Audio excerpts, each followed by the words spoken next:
ರಸ್ತೆ ಗುಂಡಿ ವಿಚಾರದಲ್ಲಿ ಸರ್ಕಾರ ವರ್ಸಸ್ ಉದ್ಯಮಿಗಳು ಅನ್ನುವಂಥ ಪರಿಸ್ಥಿತಿ ನಿರ್ಮಾಣವಾಗಿದೆ. ಡಿಸಿಎಂ ಡಿಕೆ ಶಿವಕುಮಾರ್ ಟೀಕೆಗೆ ಈಗ ಕಿರಣ್ ಮಜುಂದಾರ್ ಶಾ ಅವರು ತಿರುಗೇಟನ್ನು ಕೊಟ್ಟಿದ್ದಾರೆ. ರಸ್ತೆ ಗುಂಡಿ ವಿಚಾರಕ್ಕೆ ಸಂಬಂಧಪಟ್ಟಂತೆ ರಾಜ್ಯ ಸರ್ಕಾರ ವರ್ಸಸ್ ಉದ್ಯಮಿಗಳು, ಉದ್ದಿಮೆದಾರರು ಕೂಡ ಅನ್ನುವಂಥ ಪರಿಸ್ಥಿತಿ ನಿರ್ಮಾಣ ಆಗಿದೆ. ಡಿಕೆ ಶಿವಕುಮಾರ್ ಅವರು ಒಂದು ಹೇಳಿಕೆಯನ್ನು ಕೊಟ್ಟಿದ್ದರು. ಕಾಂಗ್ರೆಸ್ ಪಕ್ಷ ಇದ್ದಾಗಲೇ ಮಾತ್ರ ಯಾಕೆ ಟೀಕೆ ಮಾಡ್ತಾರೆ ಅಂತ ಹೇಳಿ, ವೈಯಕ್ತಿಕ ಅಜೆಂಡಾ ಅಂತ ಹೇಳಿ. ಬಟ್ ಈ ಹೇಳಿಕೆಗೆ ಉದ್ಯಮಿ ತಿರುಗೇಟನ್ನು ಕೊಟ್ಟಿದ್ದಾರೆ. ಡಿಸಿಎಂ ಡಿಕೆ ಶಿವಕುಮಾರ್ ಅವರ ಮಾತು ಸತ್ಯವಲ್ಲ. ನಗರದ ಮೂಲಸೌಕರ್ಯ ಬಗ್ಗೆ ಮಾತನಾಡಿದ್ದೀವಿ.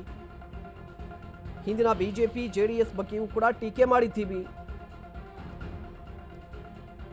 ಹಿಂದಿನ ಸರ್ಕಾರದ ಅವಧಿಯಲ್ಲೂ ಕೂಡ ಟೀಕಿಸಿದ್ದೇವೆ. ನಮ್ಮ ಅಜೆಂಡಾ ಏನನ್ನೋದು ಸ್ಪಷ್ಟವಾಗಿದೆ. ಬೆಂಗಳೂರು ನಗರದ ರಸ್ತೆಗಳು ಸ್ವಚ್ಛಗೊಳಿಸೋದು. ಎಕ್ಸ್ ಮೂಲಕ ಉದ್ಯಮಿ ಕಿರಣ್ ಮಜುಂದಾರ್ ಶಾ ತಿರುಗೇಟನ್ನು ಕೊಟ್ಟಿದ್ದಾರೆ.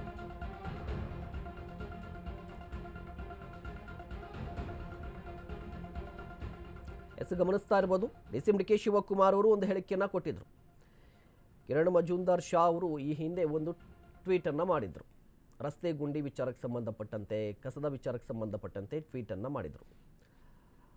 ಅದು ನ್ಯಾಷನಲ್ ಇಶ್ಯೂ ಆಗಿತ್ತು.